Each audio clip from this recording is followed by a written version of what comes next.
Bricks and Minifigs is a franchise, and we need to understand how franchises work. Franchisors typically make their money off of franchisees. Some of that is as a percentage of sales. The rest of it is through sort of backdoor means. Okay, this is true of every franchise that I am aware of existing for all of time. Years ago, I worked with a guy named George Carter III, who invented the first commercial version of laser tag.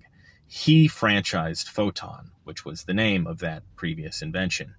He franchised it because he didn't have the money to scale corporately, and it was a giant pain because franchisors make their money off of franchisees, and they have a bunch of limitations on what they can do because the franchisee is functionally independent. The franchisee benefits because they don't have to figure out everything for the first time themselves. They get to borrow credibility from the brand. Some of that is marketing, and some of that is just not having to have vendor and supplier relationships.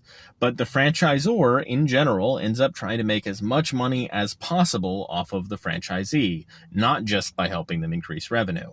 You've probably heard of the McDonald's ice cream machine not working, and the alleged reason being that McDonald's gets a kickback every time the repair company is called out to fix the ice cream machine. So it's not really a concern of theirs to make sure the ice cream machines work well.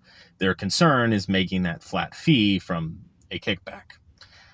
In the case of Bricks and Minifigs, they get 6% for a revenue share percentage. BAM Franchise Inc. gets that of all of their franchisees. They also charge 4% for a mandatory point of sale system, which they charge an upfront fee to have to use.